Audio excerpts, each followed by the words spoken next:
প্রথম কথা হচ্ছে ইলেকশন কমিশন যে বক্তব্য রেখেছেন তার বক্তব্যটা বিভ্রান্তিমূলক। এই কারণে যে আমাদের সংবিধানে প্রতি 5 বছর পর নির্বাচন হবে এই কথাটি লেখা আছে।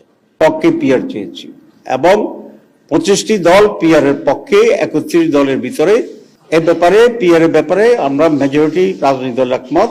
একটু ডিফারেন্স হচ্ছে এই 25 দলের ভিতরে যারা ঐক্য কমিশনে অংশগ্রহণ করেছিল 31টি দল, অনেকেই আপার হাউসে পিয়ার চেয়েছেন, আমরা এবং আরো কিছু দল দুই কক্ষেই পিয়ার চেয়েছি, আপার আর লোয়ার।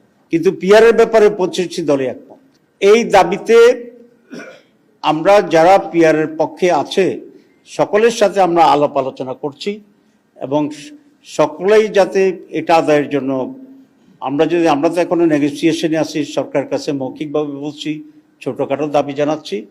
যদি সরকার এই বিষয়ে কোনো সিদ্ধান্ত গ্রহণ না করে, আলাপ আলোচনার জন্য আমাদের আহ্বান না করে, তাহলে ধীরে ধীরে আমরা জনগণের পক্ষ হইয়া ময়দানে এটার প্রতিনিধিত্ব করব। কত মানুষ এটা চায় সেভাবে আমরা কর্মসূচি নিচ্ছি আস্তে আস্তে এবং সকলের সাথে আমাদের যোগাযোগ হচ্ছে।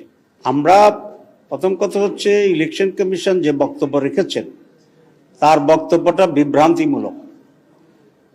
এই কারণে যে আমাদের সংবিধানে প্রতি 5 বছর পর নির্বাচন হবে এই কথাটি লেখা আছে, কিন্তু কোন পদ্ধতিতে নির্বাচন হবে এই কথাটি লেখা নাই। এখন আমরা অতীতে একটা পদ্ধতিতে নির্বাচন করে আসছি এবং সেই হিসাবে এবারও সেই পদ্ধতির কথা বলেছি, কিন্তু এবার যে নতুন করে আমরা পিয়ারের দাবি করেছি, সুতরাং এখানে দুইটি পদ্ধতির এখানে প্রপোজাল, একটা ট্রেডিশনাল পদ্ধতি, একটা পিয়ার পদ্ধতি।